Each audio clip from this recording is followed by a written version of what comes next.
Una ola colosal se levanta sobre el horizonte, tan alta que bloquea el sol de la mañana. En las torres de mármol blanco, los sacerdotes contemplan horrorizados cómo el océano entero parece despertar con furia. Las campanas de advertencia resuenan inútilmente. Ya es demasiado tarde. Bienvenidos una noche más a Somnialis, compañeros nocturnos.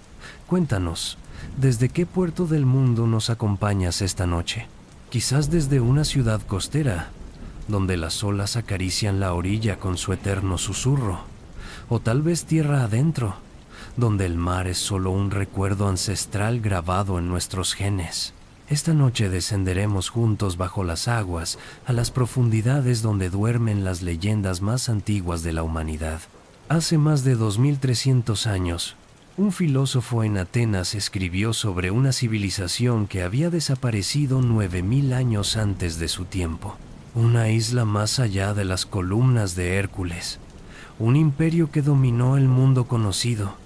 Una cultura tan avanzada que parecía obra de los dioses. Y entonces, en un solo día y una noche de desgracia, se hundió en el abismo del océano. ¿Fue real Atlántida? ¿O es el espejo donde la humanidad contempla sus sueños y temores más profundos? En este viaje nocturno exploraremos los orígenes del mito más persistente de Occidente. Caminaremos por las calles de la Atenas de Platón. Navegaremos con exploradores que creyeron encontrar la isla perdida en cada nuevo horizonte. Descenderemos con arqueólogos modernos a las ruinas de ciudades reales que desaparecieron bajo las aguas. Descubriremos cómo este relato ha obsesionado a egipcios y griegos, a conquistadores españoles y nazis, a científicos y místicos por igual. Así que acomódate bajo tus mantas, ajusta tu almohada, cierra los ojos si lo deseas. Deja que tu respiración se haga más profunda, más lenta. El mundo de la superficie puede esperar. Esta noche nos sumergimos juntos en las corrientes del tiempo hacia el recuerdo de un mundo perdido. El sol de la tarde baña de oro las columnas de la Academia de Platón. Bajo los olivos centenarios del jardín, un grupo de jóvenes rodea al maestro, ya anciano, de barba blanca y ojos aún brillantes, con la curiosidad insaciable que lo caracterizó toda su vida. Uno de los estudiantes ha hecho una pregunta que parece simple. ¿Cuál sería la ciudad perfecta?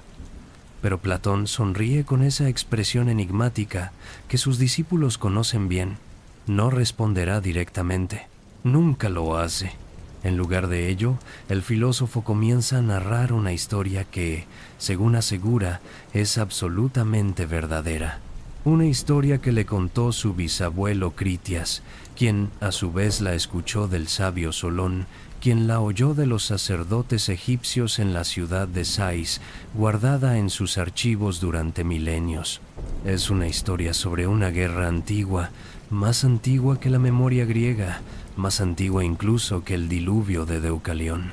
Una historia sobre la primera Atenas y su enemigo mortal, la poderosa Atlántida. Las palabras de Platón fluyen como un río caudaloso. Describe una isla enorme, más grande que Libia y Asia juntas, situada más allá de las columnas de Hércules, en el océano verdadero que rodea las tierras conocidas. En el centro de esta isla se elevaba una montaña donde vivían Cleito, una mujer mortal, y Poseidón, el dios del mar, quien se enamoró perdidamente de ella. Para proteger a su amada, el dios excavó círculos concéntricos de tierra y agua alrededor de la montaña central, creando una fortaleza natural perfecta. Los descendientes de Poseidón y Cleito, una dinastía de 10 reyes gemelos, gobernaron esta tierra próspera durante generaciones incontables. Construyeron una ciudad magnífica en el centro de los anillos. Puentes y canales conectaban las zonas terrestres. Las murallas estaban revestidas de bronce, estaño y el misterioso oricalco, un metal precioso que brillaba con fuego rojizo.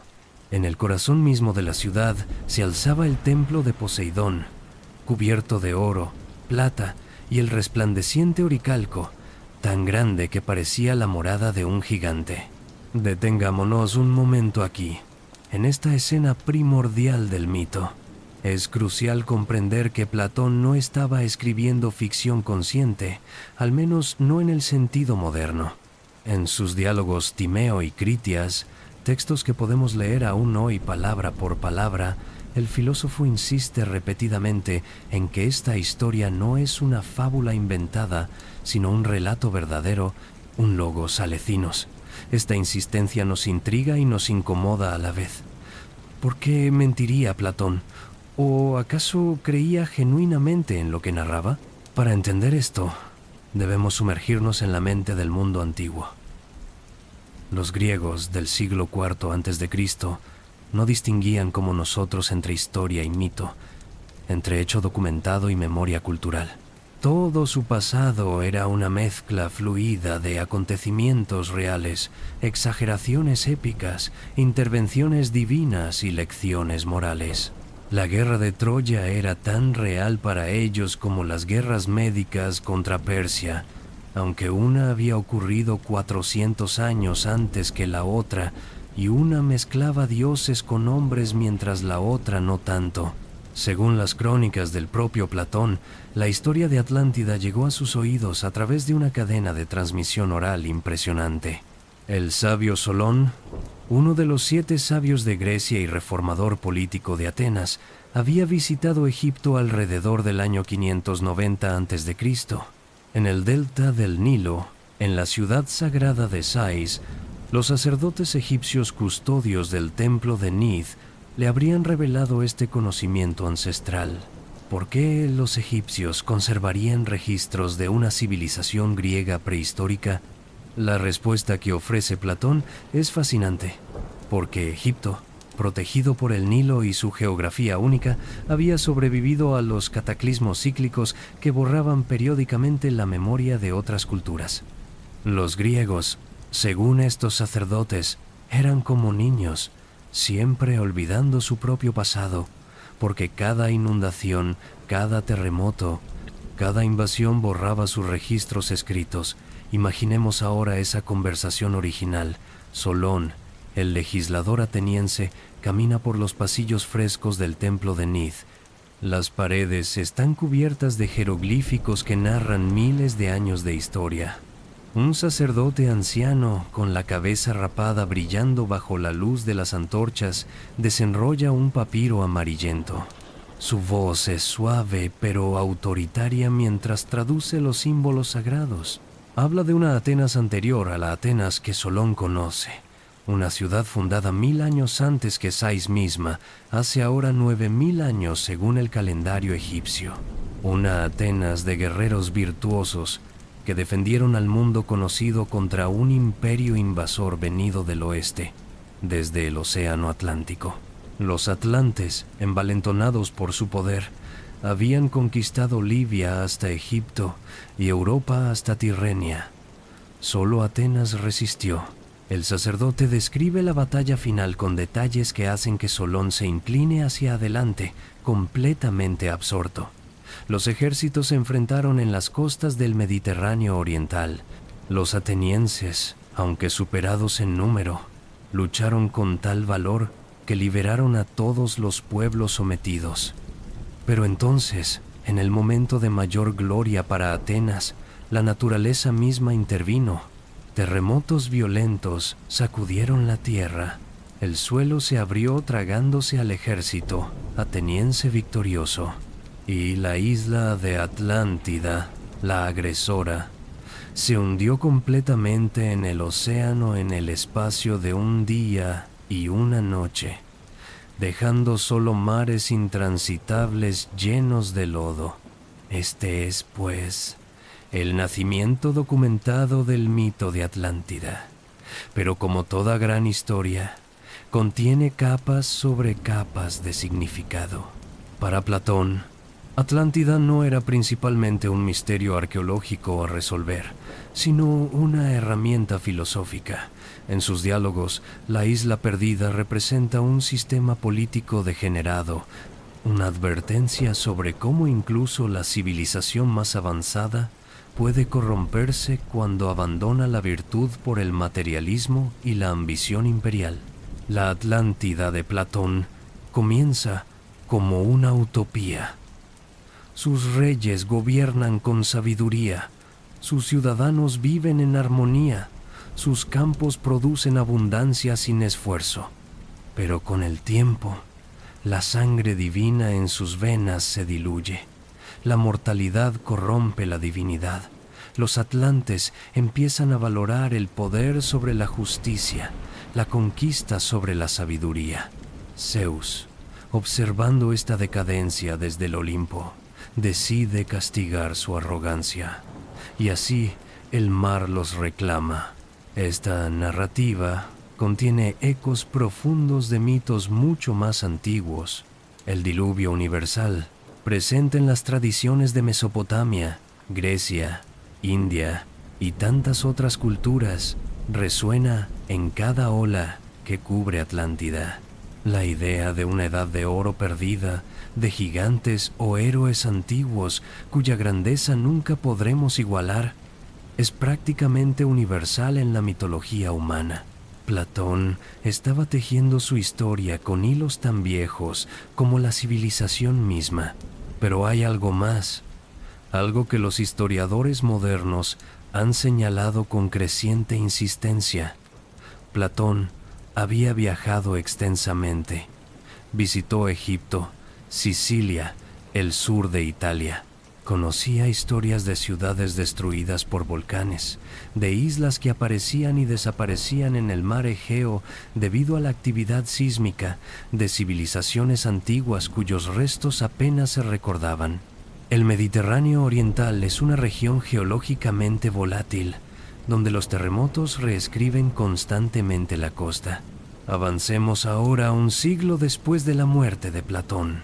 En la gran biblioteca de Alejandría, bajo los techos de cedro importado del Líbano, un escriba llamado Crántor trabaja meticulosamente copiando los diálogos del maestro ateniense.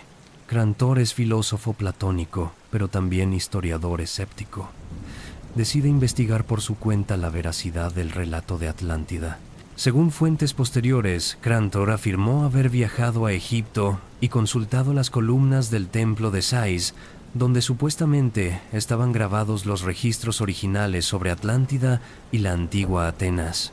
Aseguró haberlos encontrado, confirmando así la historia de Platón.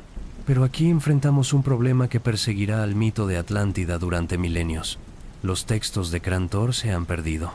Solo sabemos de su investigación por referencias de autores posteriores. ¿Existieron realmente esas columnas? ¿Las vio Crántor? ¿O simplemente quería validar a su maestro filosófico? Este patrón se repetirá una y otra vez en la historia de Atlántida. Fuentes perdidas que supuestamente confirmaban la realidad de la isla, testimonios de segunda o tercera mano, evidencias que siempre están a punto de descubrirse, pero nunca se materializan completamente. Es como si el mito mismo fuera una isla que aparece en el horizonte de la historia, pero que se desvanece cuando intentamos acercarnos.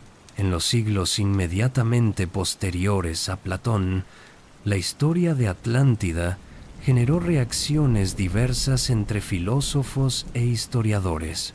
Aristóteles, el brillante alumno de Platón, que eventualmente se separó de muchas enseñanzas de su maestro, aparentemente consideraba toda la historia una invención literaria. Según fuentes posteriores, Aristóteles habría dicho que quien creó Atlántida también la destruyó, implicando que todo era ficción consciente de Platón. Sin embargo, otros pensadores la tomaron completamente en serio. Estrabón, el geógrafo griego que vivió durante el cambio de era, discutió Atlántida en su monumental obra Geografía, considerándola posiblemente real, aunque admitiendo que su ubicación exacta era incierta. Plinio el Viejo, el naturalista romano cuya curiosidad lo llevaría a la muerte durante la erupción del Vesubio en el año 79 después de Cristo, mencionó Atlántida entre las muchas maravillas del mundo antiguo. Lo fascinante es que incluso en la antigüedad, Atlántida se había convertido en una especie de lienzo en blanco sobre el cual proyectar teorías geográficas, filosóficas y políticas. Algunos la identificaban con las Islas Canarias, otros con regiones del norte de África ahora desérticas, otros con tierras míticas aún más lejanas. El mito había escapado del control de su creador y comenzaba su largo viaje a través de los siglos. Pero dejemos por ahora la Atenas de Platón y la Alejandría de los sabios helénicos. Nuestro viaje apenas comienza, porque la historia de Atlántida no es solo la historia de un mito griego, sino la historia de cómo ese mito viajó, se transformó, se adaptó a cada nueva era. Es la historia de cómo la humanidad ha buscado incansablemente mundos perdidos que reflejen nuestras esperanzas y ansiedades. El sol se pone sobre el Mediterráneo. Las aguas se tiñen de púrpura y oro. Bajo estas mismas olas dormitan las ruinas de 100 civilizaciones reales que florecieron y cayeron. Pero solo una permanece eternamente en nuestros sueños, siempre hundiéndose, nunca del todo perdida. Cerremos los ojos y naveguemos hacia adelante en el tiempo, hacia la Edad Media, cuando el mito de Atlántida se entrelazó con nuevas leyendas de islas benditas y reinos sumergidos. La niebla matinal se levanta lentamente sobre el río Shannon. En la scriptorium del monasterio, un monje celta de nombre Fergal traza con mano experta las letras unciales sobre vitela preparada. No está copiando las escrituras sagradas, sino algo más antiguo, más misterioso. Está transcribiendo las leyendas orales de su pueblo sobre Tir Nanog, la tierra de la juventud, y Jai Brasil, la isla de los benditos que aparece cada 7 años entre las brumas del océano occidental. Fergal no ha leído a Platón. Los textos clásicos griegos son raros en esta remota esquina de Europa cristiana. Sin embargo, las historias que registra comparten elementos inquietantes con el relato atlante, una isla paradisíaca en el Atlántico, poblada por una civilización avanzada, visible solo en circunstancias especiales, separada del mundo mortal por el océano profundo. ¿Cómo es posible esta convergencia? ¿Es que todas las culturas costeras sueñan con tierras perdidas más allá del horizonte? ¿O hay algún recuerdo ancestral compartido? ¿Alguna catástrofe oceánica grabada en la memoria colectiva de la humanidad? Durante la Edad Media europea, el conocimiento directo de los textos de Platón se desvaneció casi por completo en Occidente. Mientras Bizancio conservaba las obras originales en griego, Europa occidental dependía de traducciones latinas fragmentarias y referencias de segunda mano. El Timeo de Platón sobrevivió parcialmente gracias a una traducción y comentario del filósofo neoplatónico Calcidio, realizado en el siglo IV después de Cristo. Pero el Critias, que contiene la descripción más detallada de Atlántida, se perdió para los lectores occidentales. Paradójicamente, esta ausencia no hizo que Atlántida desapareciera. Al contrario, el mito evolucionó libremente, mezclándose con las tradiciones locales de cada pueblo europeo. En las sagas escandinavas se entrelazó con las leyendas de Thule, la tierra del norte eterno. En las crónicas irlandesas y galesas resonó con las historias de ciudades sumergidas bajo lagos y bahías, como Is en Bretaña o Cantrer Gwaelod en Gales. Un día de invierno, bajo las vidrieras que transforman la luz del sol en cascadas de color, un grupo de canteros discute los planos de una nueva capilla. Uno de ellos, que ha viajado por España y tiene fama de erudito, cuenta una historia que oyó de un sabio moro en Toledo. Los árabes, explica, conservan textos griegos perdidos para los cristianos. En esos textos se habla de una civilización anterior al diluvio bíblico, una raza de gigantes constructores que dominaban secretos ahora olvidados. ¿Cómo tallar piedras tan perfectamente que no necesitan mortero? ¿Cómo alinear edificios con las estrellas? ¿Cómo canalizar las aguas y dominar los vientos? Los canteros escuchan fascinados.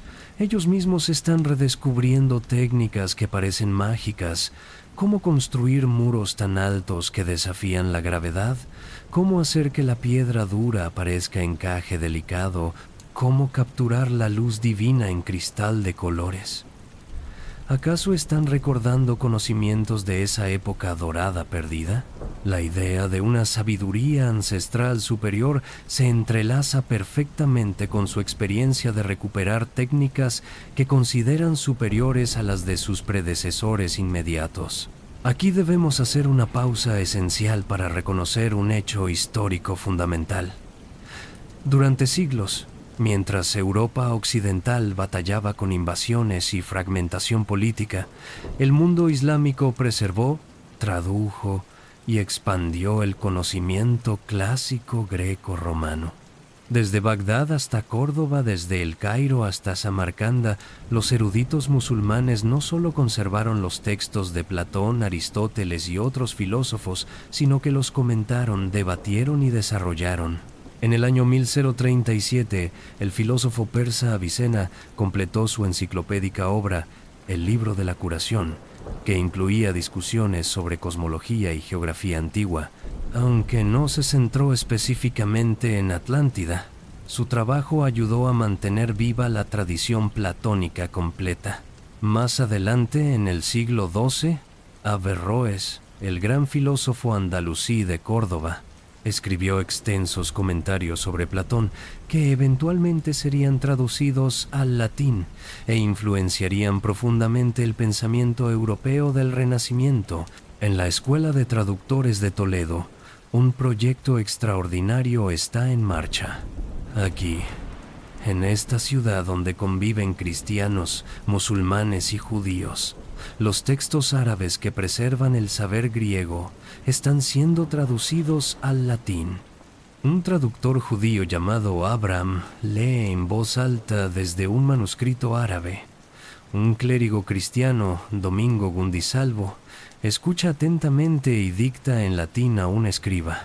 Así, palabra por palabra, el conocimiento fluye entre culturas y idiomas. Entre los muchos textos que se traducen hay referencias a la geografía platónica, a las tierras más allá de las columnas de Hércules, a civilizaciones perdidas.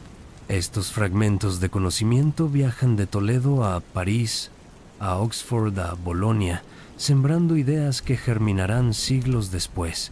El verdadero renacimiento del interés explícito en Atlántida llegó con el Renacimiento italiano y el redescubrimiento directo de los textos griegos originales.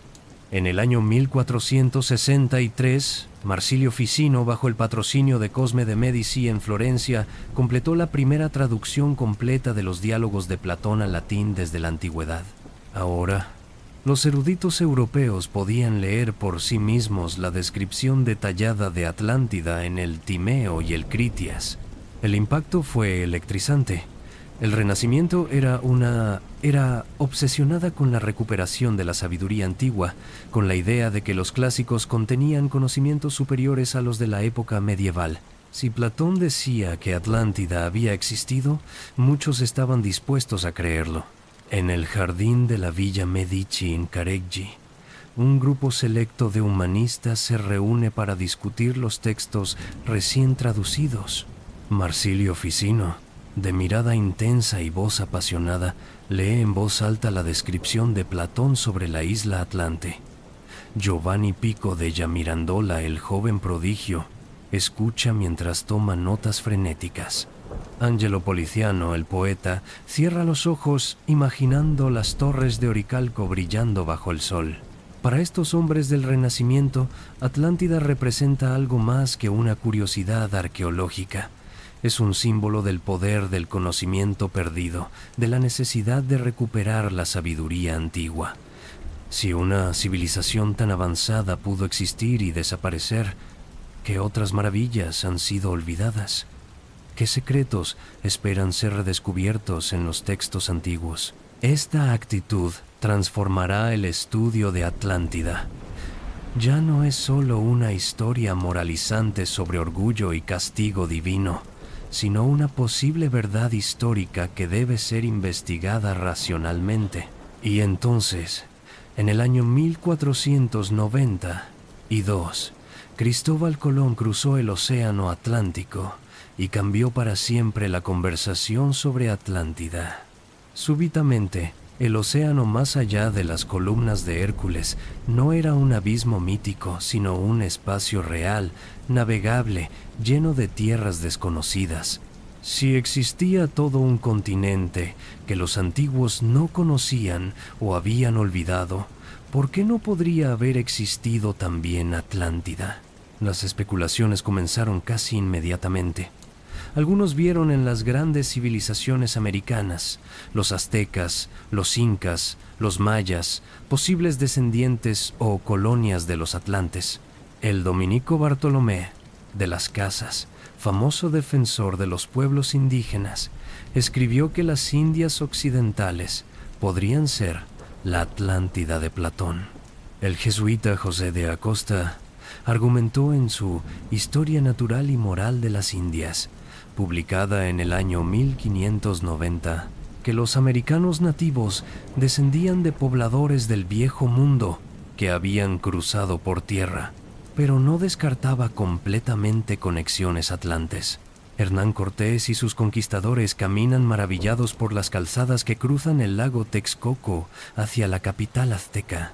La ciudad se extiende ante ellos como algo salido de un sueño, palacios con jardines colgantes, templos piramidales que rivalizan en altura con las catedrales europeas, acueductos que traen agua fresca desde las montañas, mercados tan vastos como los de cualquier ciudad europea.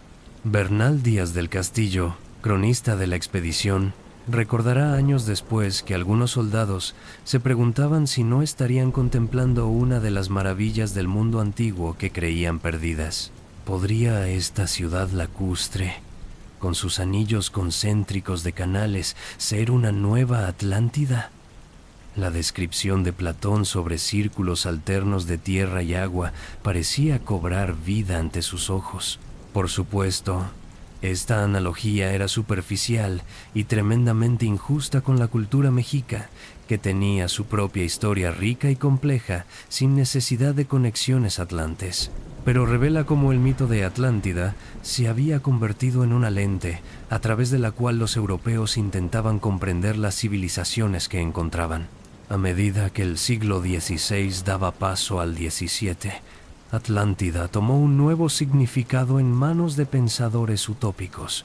Francis Bacon, el filósofo inglés y pionero del método científico, publicó en el año 1627 una obra incompleta titulada La Nueva Atlántida. En ella describía una sociedad ideal en una isla del Pacífico llamada Ben Salem, habitada por descendientes de los atlantes.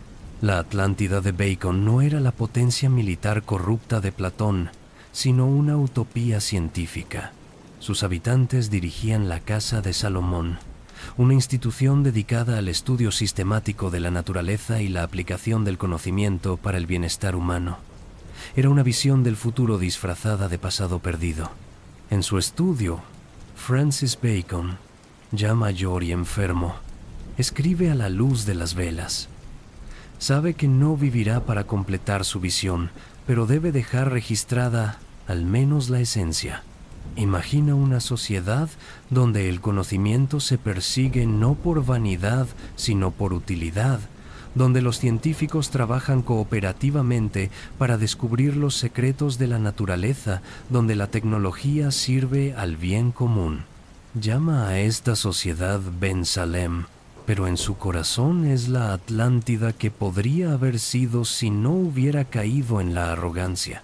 Es también la sociedad que Bacon sueña para el futuro de la humanidad. El mito antiguo se ha convertido en inspiración para el progreso venidero. Vemos así cómo Atlántida se transformó durante estos siglos cruciales. De ser una anécdota en los diálogos de Platón, pasó a convertirse en un símbolo adaptable que cada era moldeaba según sus necesidades. Para los medievales, era un eco de paraísos perdidos y conocimientos ancestrales. Para los humanistas del Renacimiento, era evidencia de sabiduría clásica recuperable. Para los exploradores de la era de los descubrimientos, era una posible explicación para las maravillas del Nuevo Mundo. Para los utopistas, era un modelo de sociedad ideal. La noche avanza, queridos oyentes de Somnialis. Podéis sentir quizás cómo vuestros párpados se hacen más pesados, cómo vuestra respiración se ralentiza. Dejad que suceda, no hay prisa. Navegamos juntos por aguas tranquilas ahora, hacia una época donde la búsqueda de Atlántida se volvió más sistemática, más obsesiva, más peligrosamente ligada a ideologías que transformarían el mundo para bien y para mal. Hacia la Ilustración y la era moderna, donde ciencia y mito chocarían y bailarían en formas impredecibles. En una librería cerca del Sena, un joven visionario francés llamado Jules Verne hojea mapas antiguos y modernos del Océano Atlántico. Sobre su mesa de trabajo se acumulan notas, bocetos de máquinas submarinas, descripciones de ciudades sumergidas. Está escribiendo una novela que cambiará para siempre la imagen popular de Atlántida. 20.000 leguas de viaje submarino. En su imaginación, el capitán Nemo y el profesor Aronnax caminan por el fondo del océano con escafandras, iluminando con lámparas eléctricas las columnas caídas y los templos derruidos de la ciudad atlante. Verne describe el momento con su prosa característica, mezcla de rigor científico y maravilla romántica. Los restos de la civilización perdida yacen aplastados por el peso de siglos de sedimento oceánico, pero aún reconocibles en su grandeza perdida. Esta escena, puramente ficticia, grabará en la mente de millones de lectores una imagen concreta de Atlántida, no como abstracción filosófica, sino como lugar físico, visitable en teoría, esperando ser descubierto bajo las olas. Verne, sin pretenderlo, transforma el mito antiguo en objetivo arqueológico moderno. El siglo XIX fue una era de transformación en cómo la humanidad entendía su propio pasado. La arqueología emergía como disciplina científica. Heinrich Schliemann demostraba que Troya, considerada puramente mítica, había existido realmente. Los egiptólogos descifraban jeroglíficos y revelaban dinastías olvidadas. Si Troya era real, razonaban muchos, ¿por qué no Atlántida? Esta lógica, aparentemente razonable, abrió las compuertas a un río de especulación que oscilaba entre lo plausible y lo fantástico. Ignatius Donnelly, congresista estadounidense y escritor aficionado, publicó en el año 1882 el libro Atlantis, The Antediluvian World, Atlántida o el mundo antediluviano. La obra fue un éxito sensacional, vendiéndose por decenas de miles de ejemplares y estableciendo plantillas argumentativas que se repetirían durante más de un siglo. En su oficina atestada de libros, mapas y artefactos de todo el mundo, Donnelly trabaja febrilmente. Ha desarrollado una teoría elaborada. Atlántida no solo existió, sino que fue la fuente original de todas las civilizaciones antiguas. Los atlantes, tras el cataclismo que hundió su isla, emigraron en direcciones opuestas, llevando su cultura avanzada tanto al viejo como al nuevo mundo.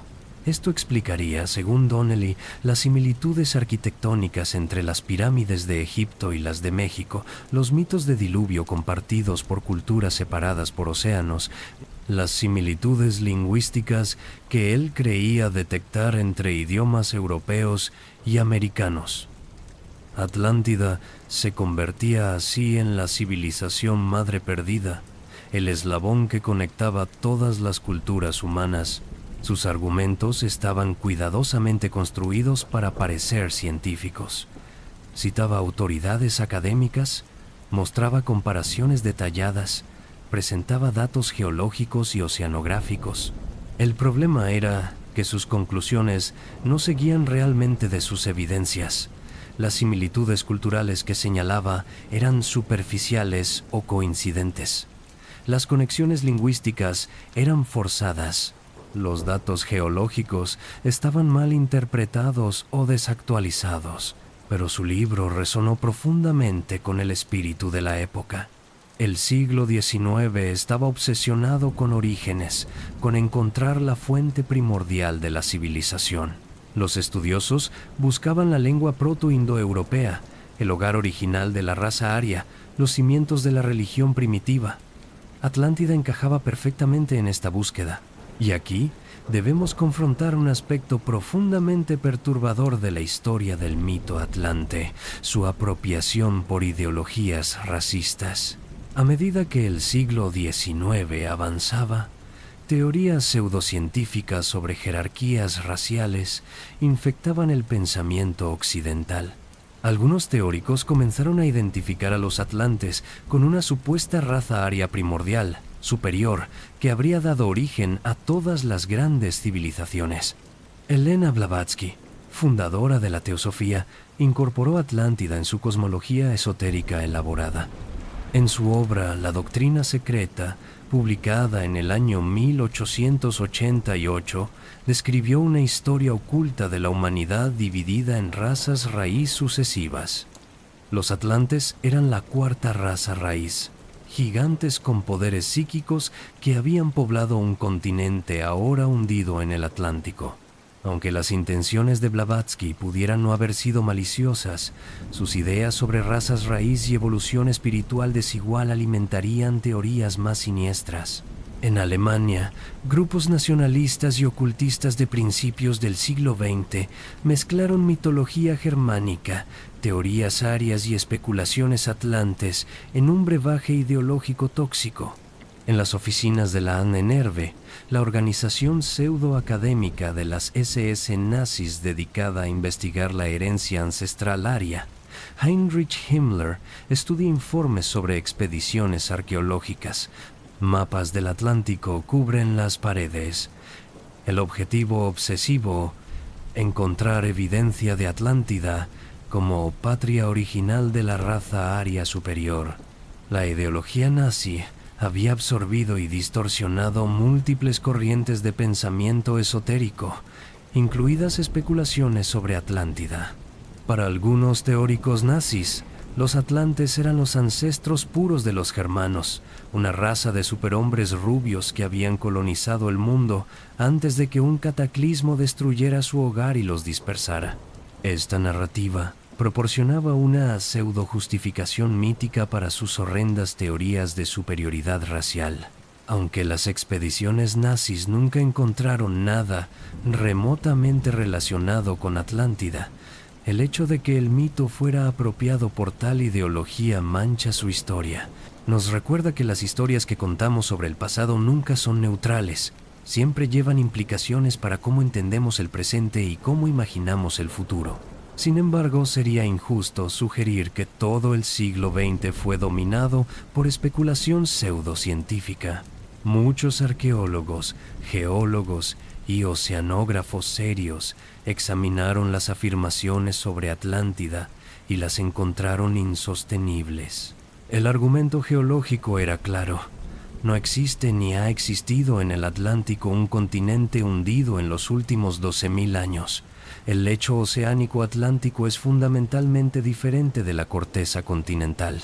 La dorsal mesoatlántica, descubierta en expediciones oceanográficas de principios del siglo XX, es una zona de expansión donde nueva corteza oceánica se forma constantemente, no un continente hundido.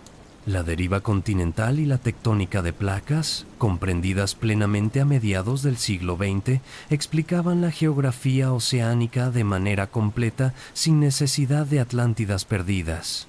A bordo del buque oceanográfico Atlantis, científicos de la institución oceanográfica de Woods Hole mapean el fondo marino usando sonares desarrollados durante la Segunda Guerra Mundial. Las lecturas muestran una topografía espectacular: montañas submarinas, cañones profundos, la cordillera central de la dorsal, pero nada que se parezca a las ruinas de una civilización hundida. Maurice Ewing, el geofísico líder de la expedición, revisa los datos con satisfacción científica.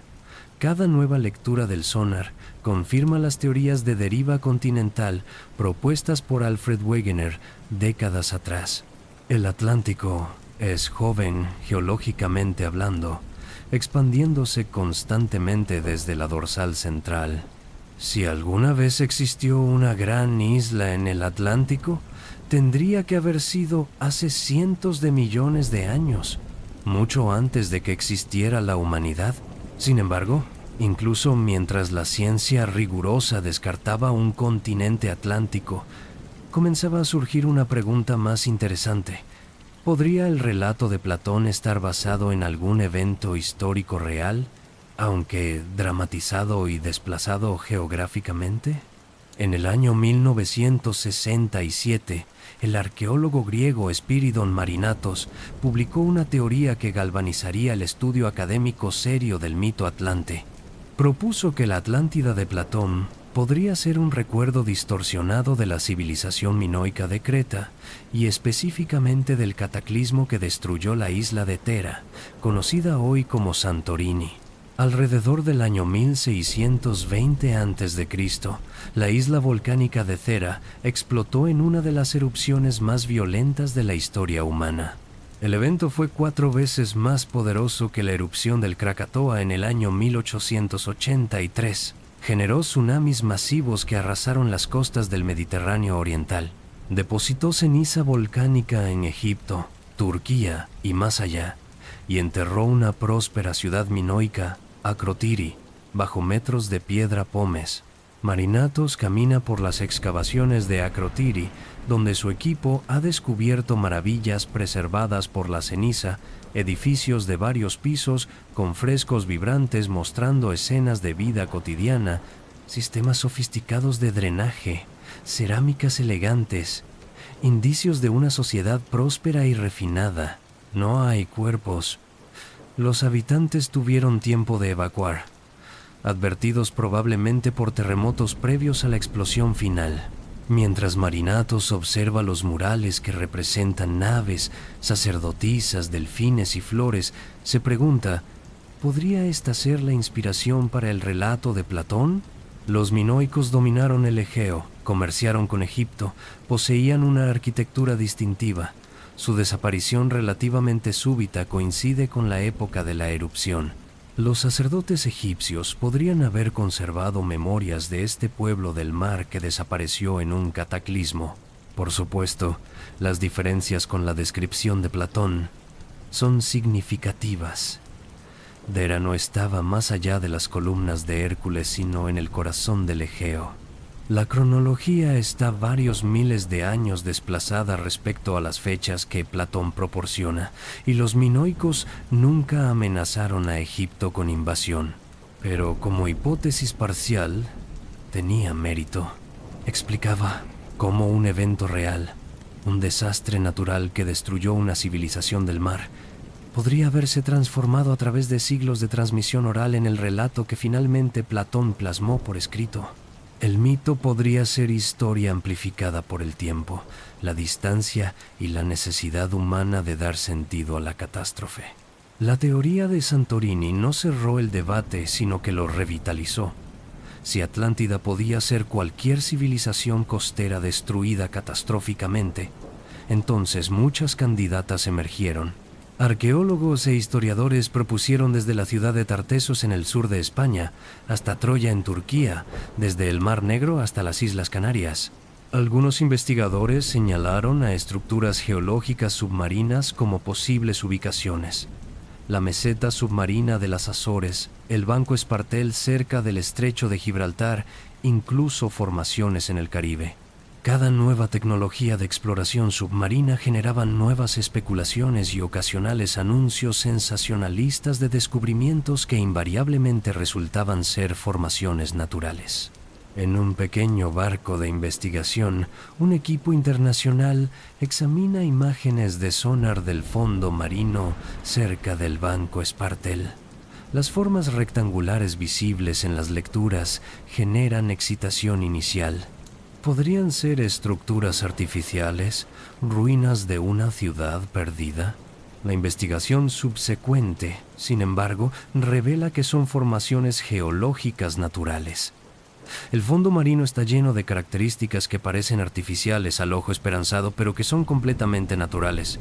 Es un recordatorio de que queremos tanto encontrar Atlántida que a veces la vemos donde no está. Lo fascinante de estas búsquedas modernas es cómo revelan nuestra relación ambivalente con el mito. Por un lado, vivimos en una era científica que valora evidencia empírica y explicaciones verificables. Por otro, conservamos un anhelo profundo por misterios sin resolver, por descubrimientos espectaculares que reescriban lo que creemos saber sobre el pasado. Atlántida se ha convertido en el símbolo perfecto de esta tensión. Para los académicos serios, es una lección sobre cómo distinguir entre mito literario e historia real. Para los entusiastas, es una aventura que continúa, un misterio que algún día será resuelto. Para los pseudocientíficos y charlatanes, es una industria que genera libros, documentales y teorías conspirativas rentables. El reloj marca la medianoche en algún lugar. Vuestros ojos están cerrados ahora, queridos oyentes, o casi. Flotáis en ese espacio entre vigilia y sueño donde las historias se vuelven más vívidas, más reales que la realidad.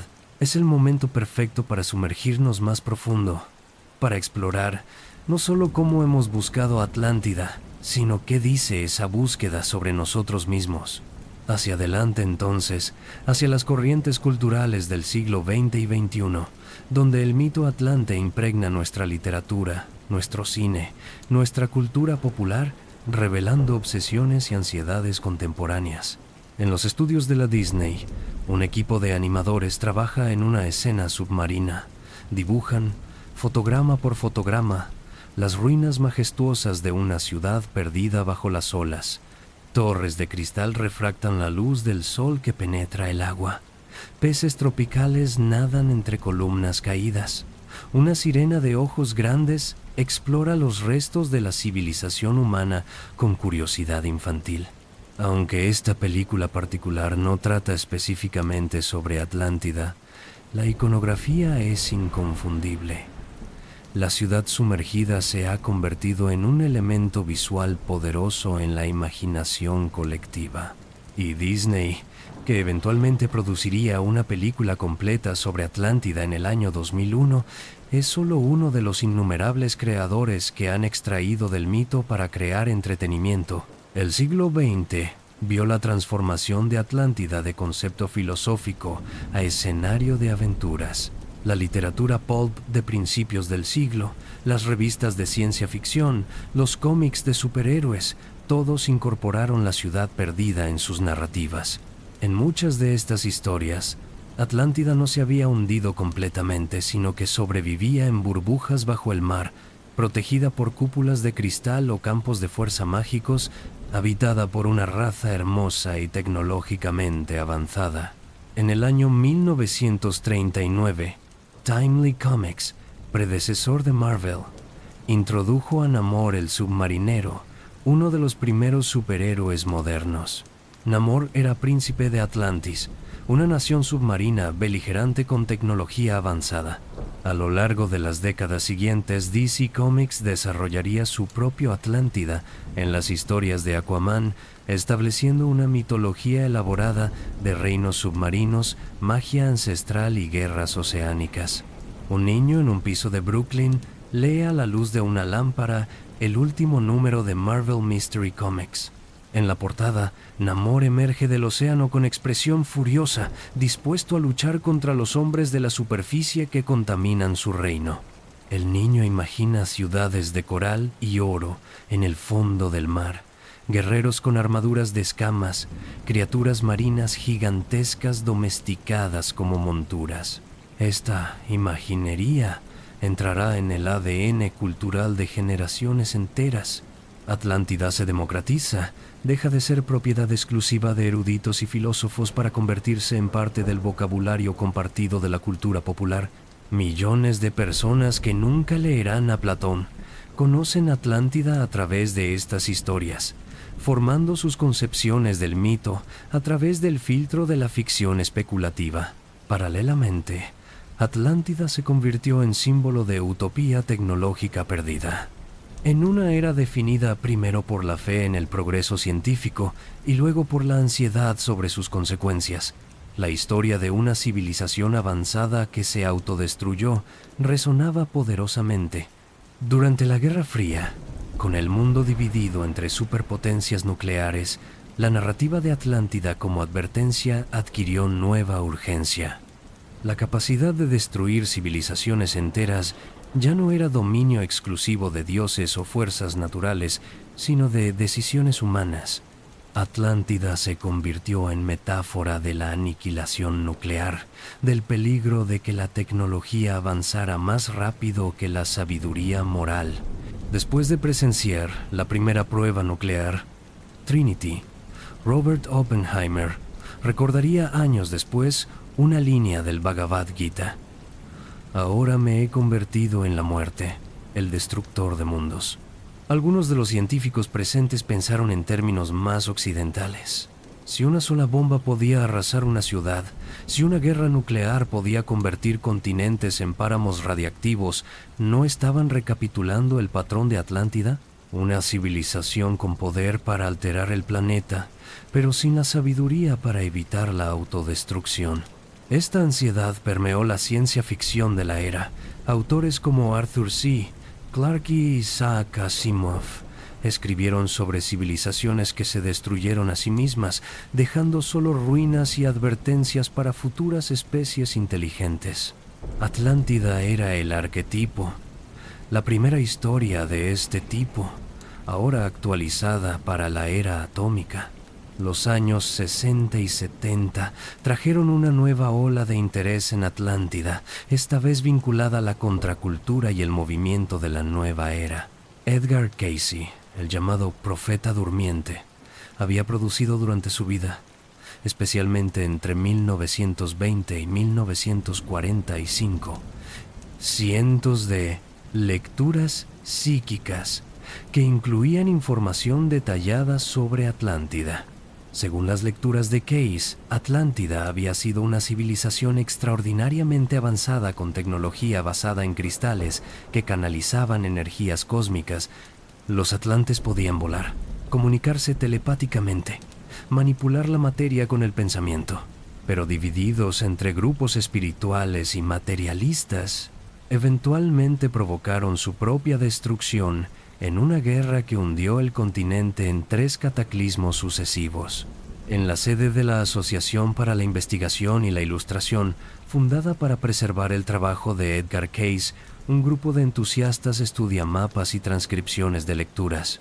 Discuten profecías de Cayce según las cuales Atlántida resurgiría en los años 60 y 70 cerca de Bimini en las Bahamas.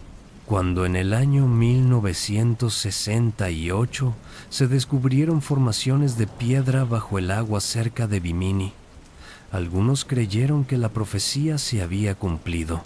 La investigación geológica posterior demostró que las piedras de Bimini eran formaciones naturales de roca sedimentaria fracturada, pero para los creyentes siguen siendo evidencia de construcciones atlantes. Es un patrón que se repite constantemente.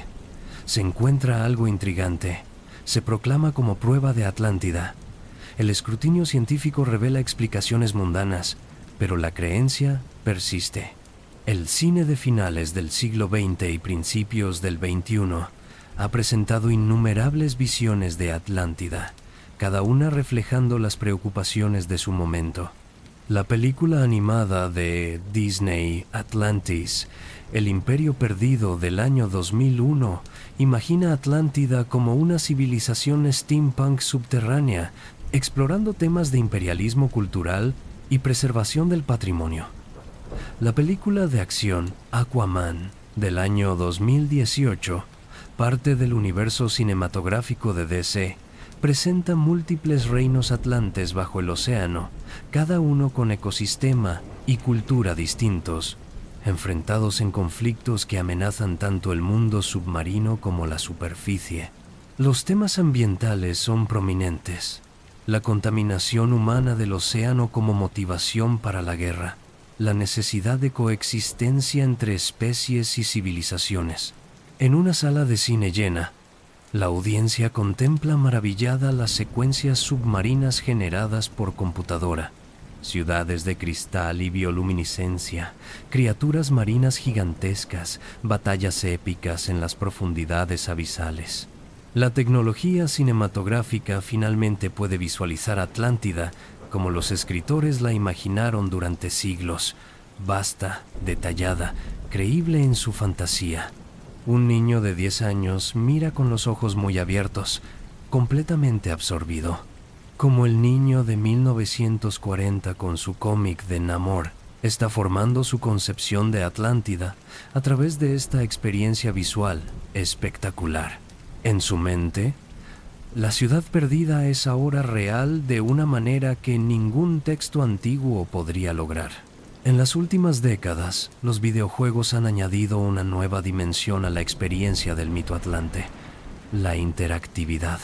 Juegos como Tomb Raider, Underworld, Assassin's Creed, Odyssey y BioShock han permitido a jugadores explorar sus propias versiones de Atlántida, convirtiendo el mito en espacio navegable y manipulable. En BioShock, lanzado en el año 2007, la ciudad submarina Rapture es una Atlántida distópica de mediados del siglo XX. Una utopía objetivista que colapsó en guerra civil después de descubrir tecnología genética que corrompió a sus habitantes. Es Atlántida reimaginada como parábola sobre capitalismo desregulado y excepcionalismo ideológico. Una adolescente con auriculares juega en su consola. Su avatar explora las ruinas de una ciudad submarina renderizada en gráficos fotorrealistas. Resuelve acertijos antiguos, descifra inscripciones en idiomas ficticios, combate criaturas marinas mutadas. La historia del juego propone que Atlántida era una colonia de extraterrestres ancestrales cuya tecnología permanece activa, esperando ser redescubierta. Pausa el juego para buscar en internet si hay teorías reales sobre extraterrestres y Atlántida. Encuentra miles de videos de YouTube, artículos de blogs, foros de discusión. Algunos son claramente fantasía, otros se presentan como investigación seria. La línea entre ficción de entretenimiento y afirmaciones pseudocientíficas se ha vuelto borrosa, especialmente en línea. Esta proliferación de Atlántidas en la cultura popular ha tenido efectos paradójicos. Por un lado, ha mantenido el mito vibrante y relevante para nuevas generaciones. Atlántida sigue siendo un nombre que casi todos reconocen, un concepto cargado de significado cultural. Por otro lado, la multiplicación de versiones incompatibles ha fragmentado el mito hasta el punto donde casi carece de definición coherente. Para algunos, Atlántida es pura fantasía de entretenimiento. Para otros, es historia alternativa que revela conspiraciones académicas. Para unos pocos, es profecía espiritual sobre despertar de conciencia y transformación planetaria. El mito se ha vuelto tan maleable que puede significar casi cualquier cosa, lo cual paradójicamente amenaza con vaciarlo de significado específico. Sin embargo, quizás esta multiplicidad sea apropiada. Los mitos siempre han sido espejos donde las culturas ven reflejadas sus propias preocupaciones.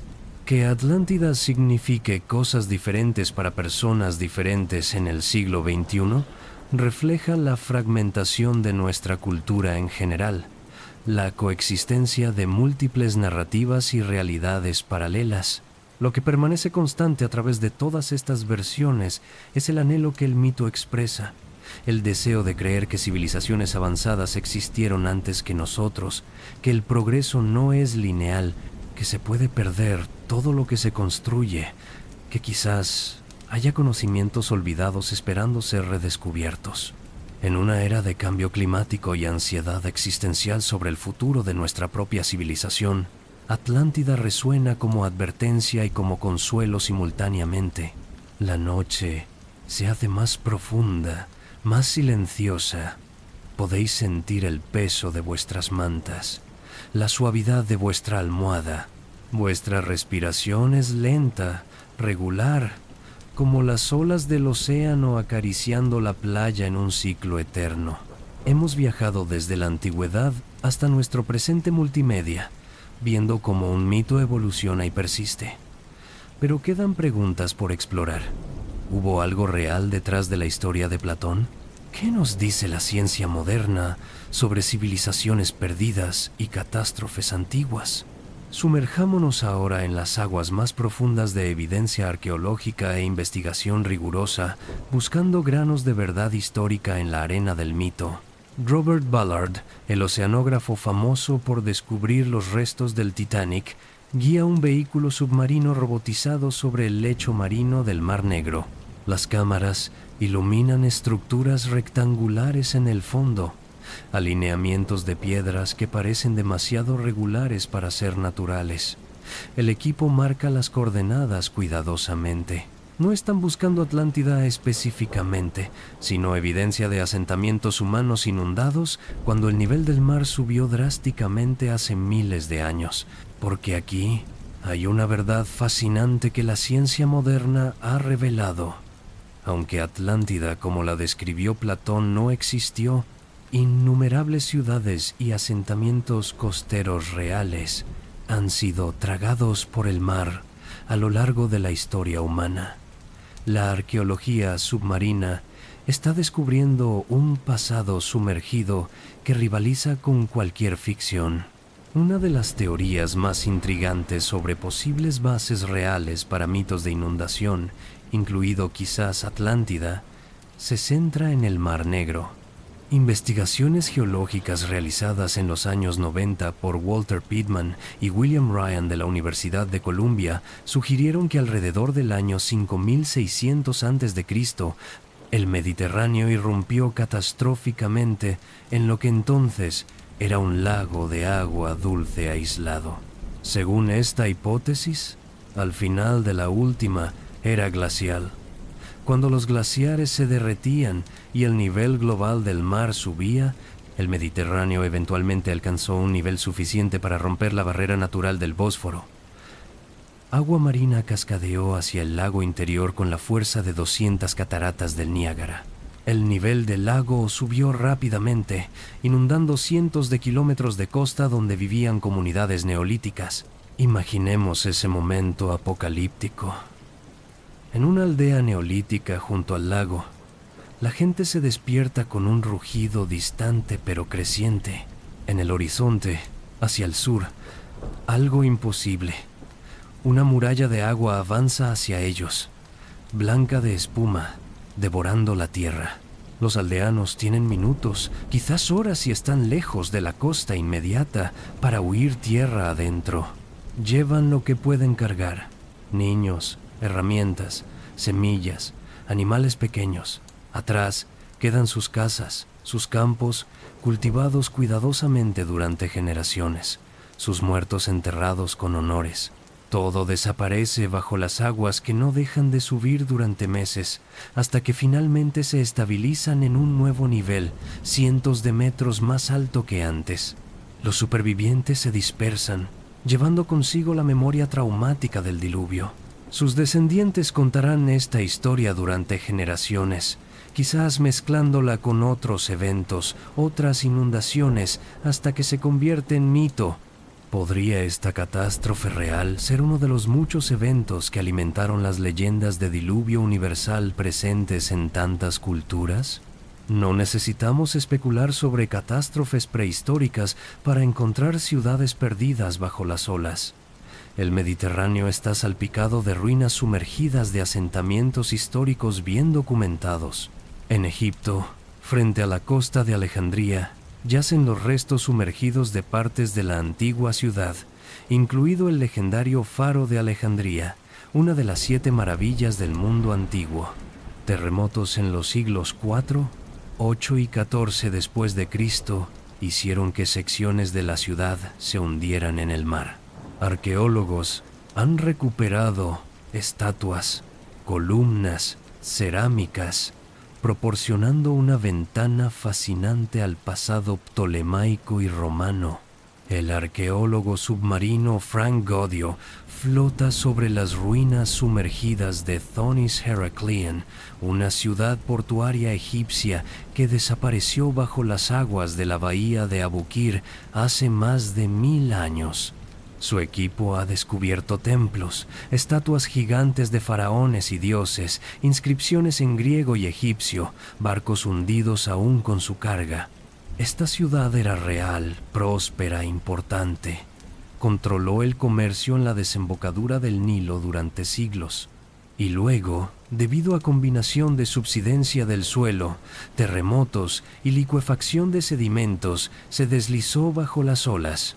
Las fuentes escritas mencionaban la ciudad, pero su ubicación exacta se había perdido hasta que expediciones modernas la redescubrieron.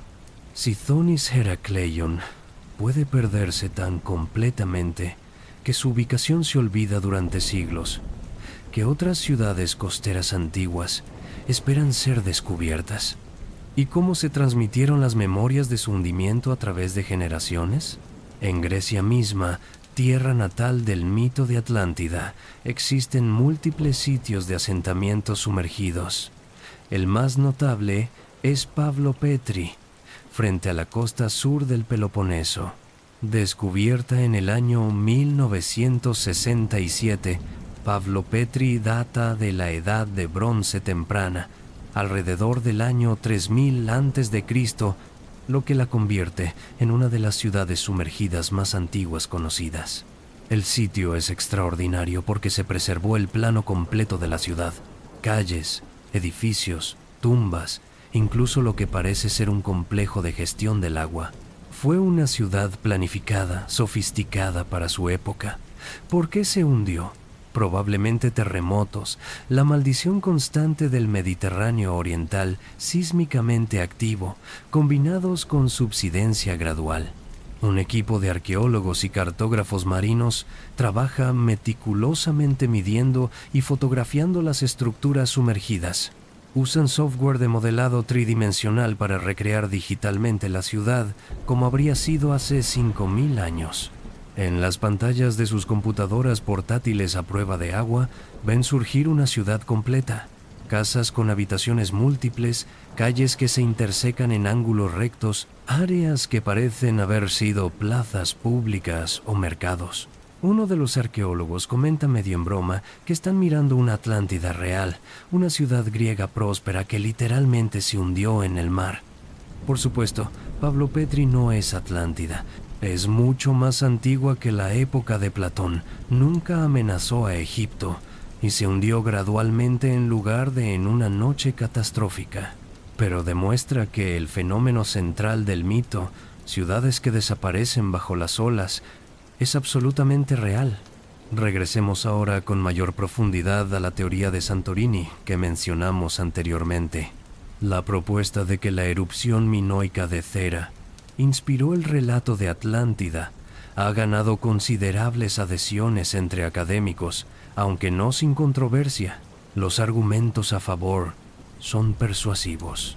La civilización minoica de Creta y las islas del Egeo era avanzada para su época, con palacios elaborados como Knossos, sistemas de escritura, lineal A y B, arte sofisticado y una red comercial que se extendía por todo el Mediterráneo oriental. Los minoicos eran, en muchos sentidos, la primera gran civilización marítima europea. La erupción de Thera alrededor del año 1600 a.C. fue catastrófica en una escala difícil de imaginar.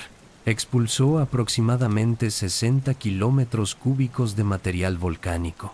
Generó tsunamis que alcanzaron alturas de 9 metros o más cuando golpearon Creta, apenas 100 kilómetros al sur.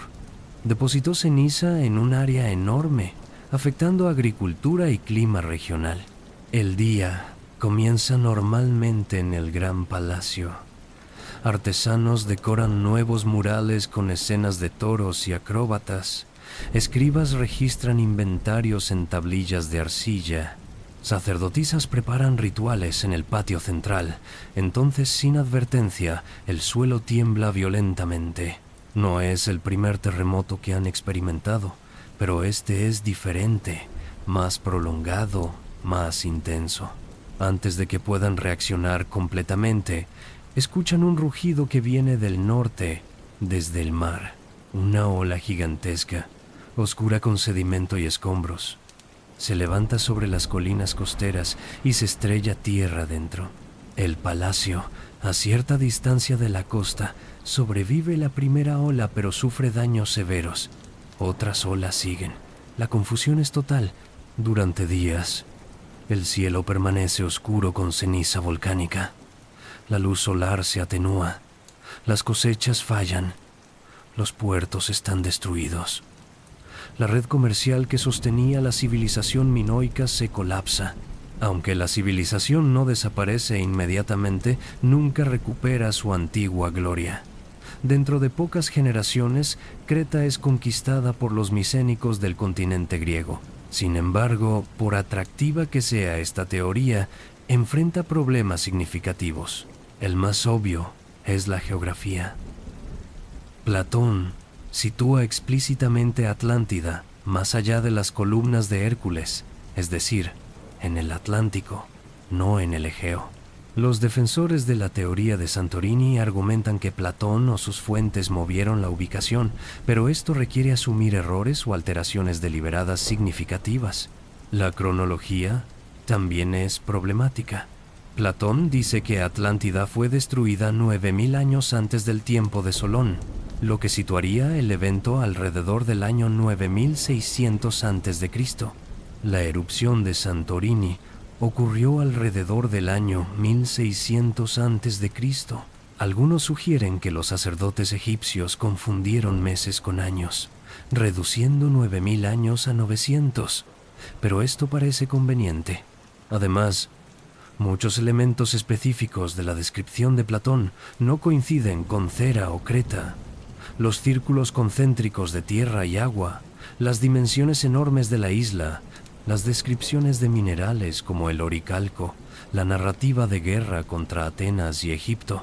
La erupción de Santorini no fue la única catástrofe mediterránea que pudo haber alimentado leyendas. El Mediterráneo es una región geológicamente violenta, parte del complejo límite entre las placas tectónicas africana y euroasiática. Terremotos y erupciones volcánicas han remodelado regularmente las costas. En el año 79 después de Cristo, la erupción del Vesubio enterró Pompeya y Herculano. En el año 365, un terremoto masivo y tsunami devastaron el Mediterráneo oriental, destruyendo ciudades desde Creta hasta Siria. En el año 535, la erupción del volcán Ilopango en El Salvador afectó el clima global durante años, posiblemente contribuyendo al colapso de civilizaciones en lugares tan distantes como el Imperio Romano de Oriente. Un superviviente camina aturdido por lo que fue una ciudad próspera. Ahora todo está cubierto por metros de ceniza y piedra pómez. Edificios han colapsado. Los cuerpos de quienes no lograron escapar yacen donde cayeron, rápidamente siendo enterrados por la incesante lluvia de ceniza. El superviviente busca su casa pero no puede orientarse. Los puntos de referencia familiares han desaparecido. En los años siguientes contará esta historia repetidamente. Cómo la montaña explotó, cómo el cielo se oscureció, cómo la tierra tembló, cómo una ciudad entera desapareció en menos de un día. Sus hijos contarán la historia a sus propios hijos. Con cada generación, algunos detalles se perderán, otros se exagerarán, pero el núcleo permanecerá. Civilizaciones prósperas pueden desaparecer casi instantáneamente cuando la naturaleza se enfurece. La ciencia moderna nos ha dado comprensión profunda de cómo los desastres naturales han remodelado costas y destruido asentamientos humanos a lo largo de la historia. Los tsunamis en particular han borrado ciudades costeras repetidamente. El tsunami del Océano Índico en el año 2004, generado por un terremoto de magnitud 9.1 frente a Sumatra, mató a más de 230,000 personas y devastó costas en 14 países. El tsunami de Japón en el año 2011, resultado de otro terremoto de magnitud 9, causó destrucción masiva y el desastre nuclear de Fukushima. Estos eventos modernos, documentados exhaustivamente con video y testimonio, nos dan una ventana a lo que comunidades antiguas experimentaron, pero solo pudieron transmitir a través de memoria oral y mito. Turistas en una playa tropical notan algo extraño. El mar se retira súbitamente, revelando el lecho marino normalmente cubierto. Peces saltan en charcos poco profundos. Algunos curiosos caminan hacia afuera para investigar. Entonces alguien grita señalando el horizonte. Una línea oscura se acerca rápidamente. No parece una ola normal, más bien como si todo el océano se levantara y viniera hacia tierra. En minutos, la ola de 10 metros de altura golpea la costa. El video capturado en teléfonos celulares y cámaras muestra la devastación. Hoteles desmoronándose, coches arrastrados como juguetes, la ola penetrando kilómetros tierra adentro. Comunidades costeras enteras son arrasadas. Si este evento hubiera ocurrido hace 3000 años sin tecnología moderna de advertencia o documentación, ¿cómo se habría recordado? ¿Como la ira de Poseidón? ¿Como castigo divino por transgresiones humanas? Quizás la lección más importante de explorar catástrofes reales no es que podamos identificar una específica como el origen de Atlántida, sino reconocer que las sociedades humanas han experimentado repetidamente desastres naturales catastróficos que dejaron traumas profundos en la memoria colectiva. El diluvio universal aparece en las mitologías de Mesopotamia, Gilgamesh, Grecia, Deucalión, India, Manu, China, Gunyu, América del Norte, múltiples tradiciones nativas, porque las inundaciones devastadoras son experiencia humana universal. Atlántida puede ser una variante específicamente griega de esta narrativa arquetípica, informada por conocimientos reales de ciudades costeras perdidas y civilizaciones extintas.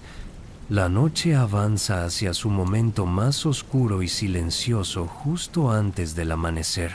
Vuestros sueños, si estáis soñando ya, mezclan imágenes de ciudades sumergidas, olas imposiblemente altas, civilizaciones que brillan y se desvanecen.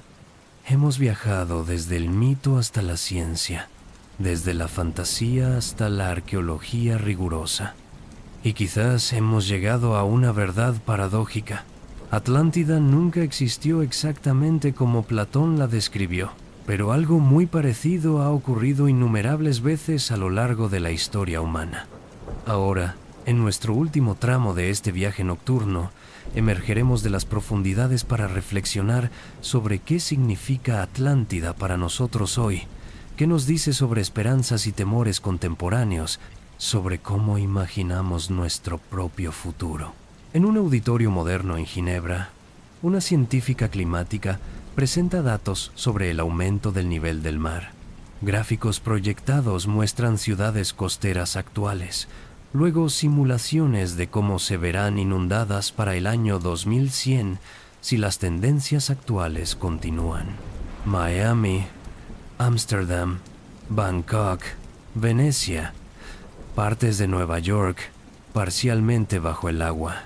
Un periodista en la audiencia levanta la mano y hace una pregunta que mezcla seriedad con ironía. ¿Estamos creando nuestras propias Atlántidas? La científica pausa, luego responde pensativamente. La diferencia es que nosotros sabemos lo que está sucediendo y aún tenemos tiempo para actuar. La pregunta es si lo haremos. Esta es quizás la relevancia más aguda de Atlántida en nuestro tiempo, como metáfora de advertencia para una civilización que posee poder tecnológico inmenso pero enfrenta desafíos existenciales de su propia creación. El paralelismo entre Atlántida y nuestro predicamento contemporáneo es imposible de ignorar. Según el relato de Platón, los atlantes comenzaron como civilización virtuosa, pero gradualmente se corrompieron, priorizando expansión material y poder militar sobre sabiduría y moderación. Su castigo fue hundirse bajo las olas.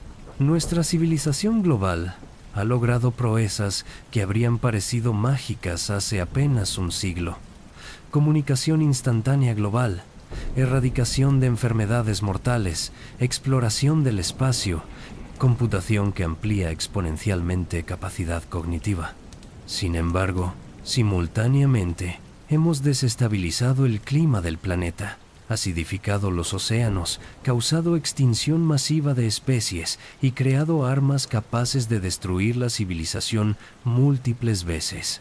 El presidente de las Maldivas se dirige a la Asamblea General de las Naciones Unidas mediante video, de pie en agua hasta los tobillos en lo que fue una calle de la capital malé. Detrás de él, el Océano Índico lame tranquilamente edificios que fueron diseñados para estar bien sobre el nivel del mar. Mi país desaparecerá en este siglo si no actuamos decisivamente contra el cambio climático, dice con voz firme pero teñida de desesperación. Seremos Atlántida. La diferencia es que nuestra destrucción no será mito sino historia documentada. Y nuestros hijos preguntarán por qué sabíamos lo que venía, pero no hicimos lo suficiente. Las Maldivas no están solas. Tuvalu, Kiribati, las Islas Marshall, naciones insulares del Pacífico y el Índico, enfrentan la posibilidad real de desaparición. Estas son Atlántidas en proceso, sucediendo ante nuestros ojos, documentadas con satélites y cámaras, pero no menos trágicas por ser predecibles. Atlántida se ha convertido en símbolo de algo más amplio que cambio climático, la fragilidad de las civilizaciones complejas.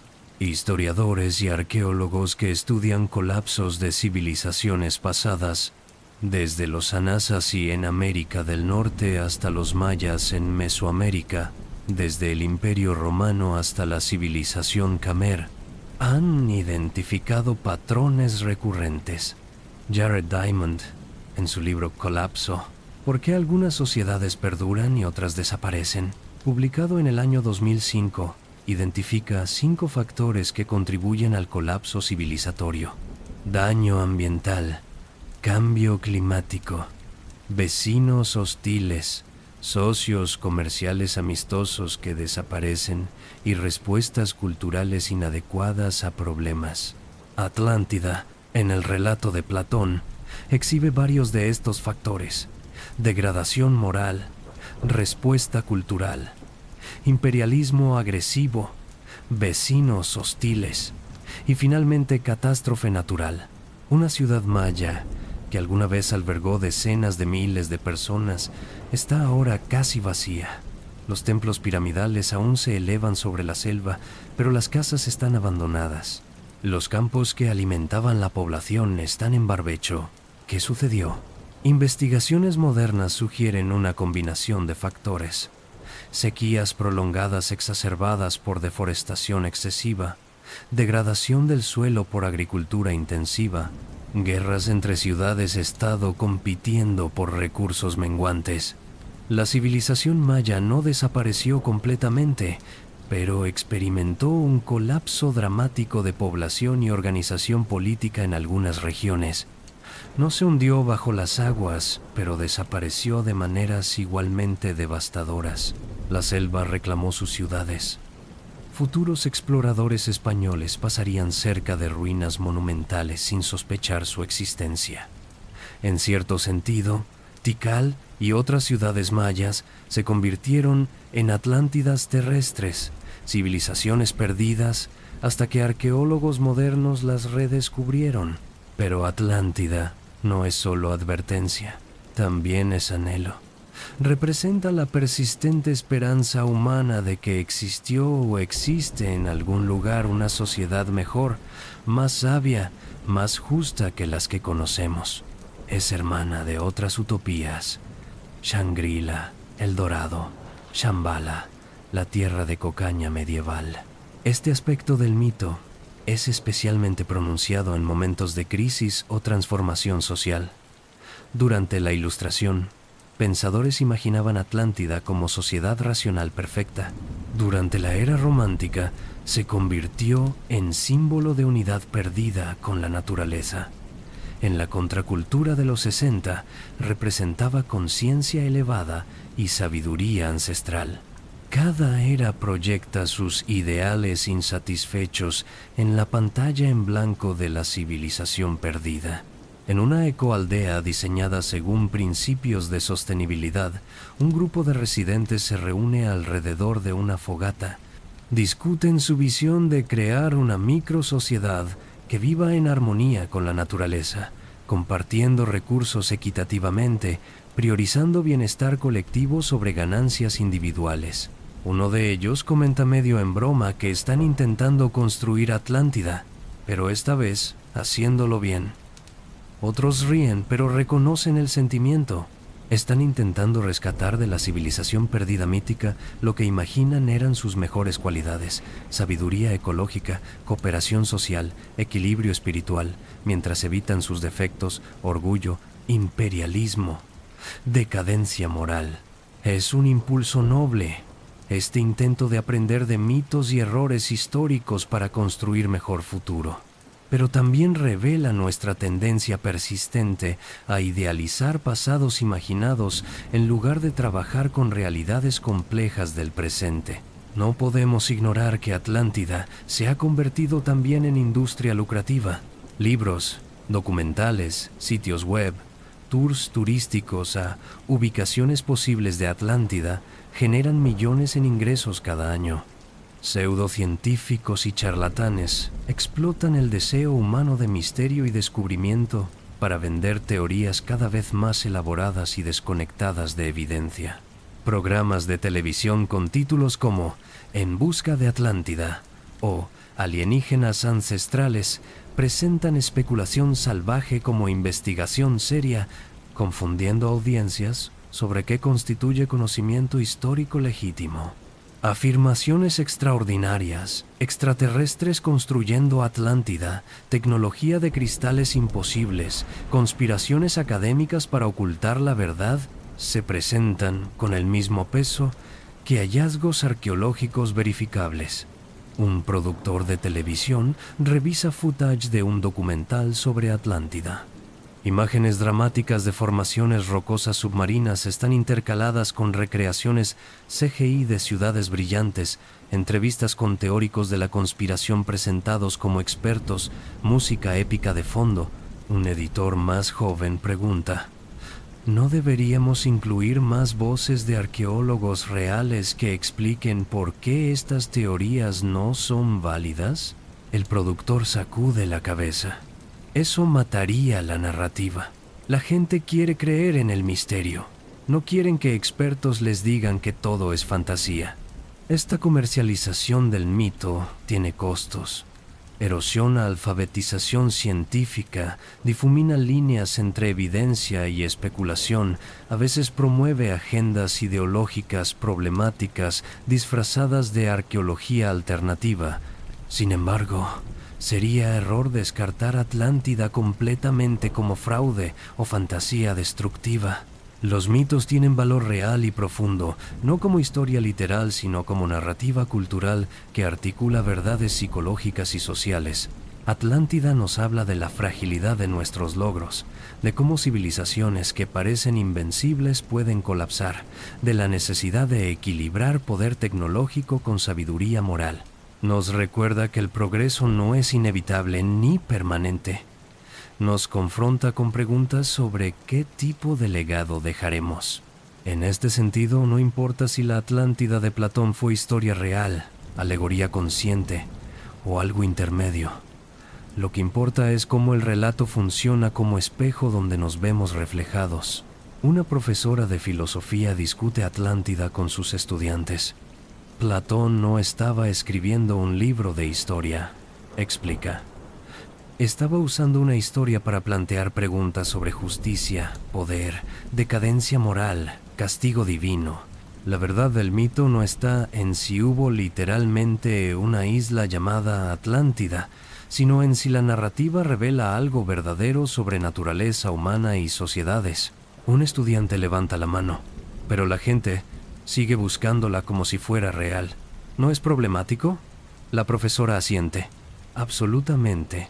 Hay diferencia entre apreciar la verdad mítica y confundirla con verdad histórica. Podemos valorar Atlántida como metáfora poderosa, sin necesidad de encontrar sus ruinas en el fondo del océano. Así llegamos al final de nuestro viaje. Queridos compañeros nocturnos, hemos navegado desde la Atenas de Platón hasta nuestro presente globalizado, explorando cómo un relato de menos de 20 páginas en diálogos antiguos se convirtió en el mito perdurable más influyente de Occidente. Atlántida persiste no a pesar de que su existencia real sea improbable, sino precisamente porque su ambigüedad la hace infinitamente adaptable. Cada generación puede redescubrir Atlántida y encontrar en ella reflejo de sus propias preocupaciones. Es espejo, advertencia, anhelo, todo simultáneamente.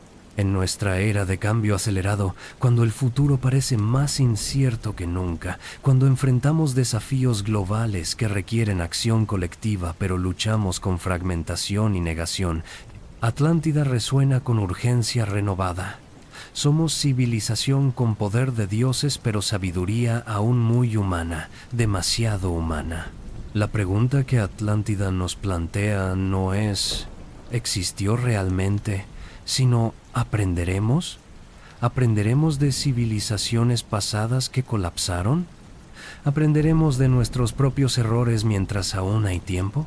¿O nos hundiremos también? No bajo las olas literales necesariamente, pero en colapsos ecológico, social, político. El cielo en el este comienza a aclararse, aunque apenas perceptible aún. La noche más profunda ha pasado. Vuestra respiración es lenta, profunda, pacífica. Estáis flotando en ese espacio liminal entre sueño y vigilia, donde las historias se sienten más verdaderas que la realidad ordinaria.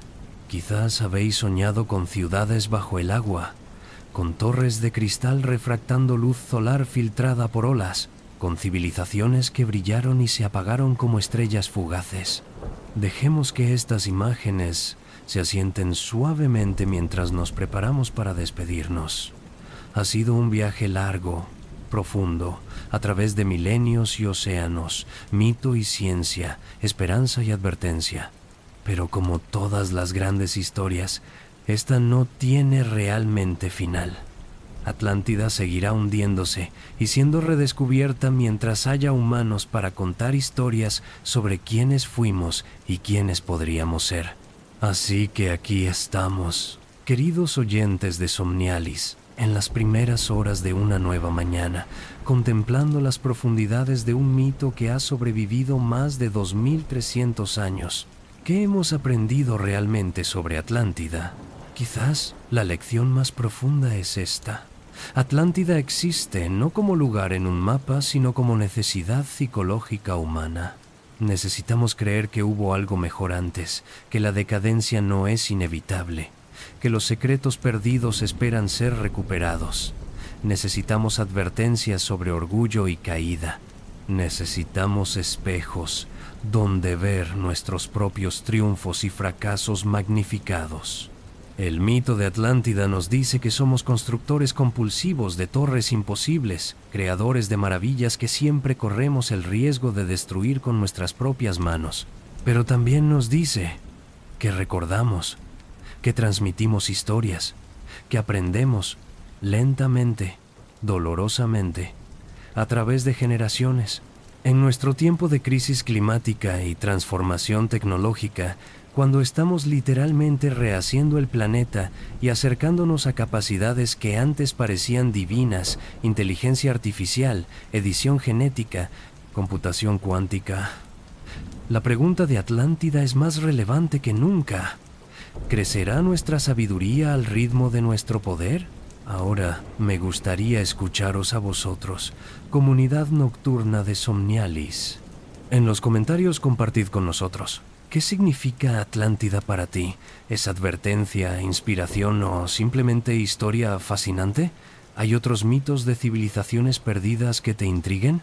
Civilizaciones de las estepas asiáticas, los reinos africanos olvidados, las culturas precolombinas de América. Vuestras sugerencias guían nuestros próximos viajes nocturnos. Sois parte de esta comunidad de exploradores del pasado, caminantes nocturnos del tiempo, así que escribidnos. Contadnos qué historias quieren escuchar mientras el mundo duerme y los sueños se mezclan con la historia. Si has viajado con nosotros hasta este punto de la noche, si las historias de Somnialis te acompañan en tus noches de insomnio o te ayudan a encontrar ese sueño reparador que todos necesitamos, considera suscribirte al canal.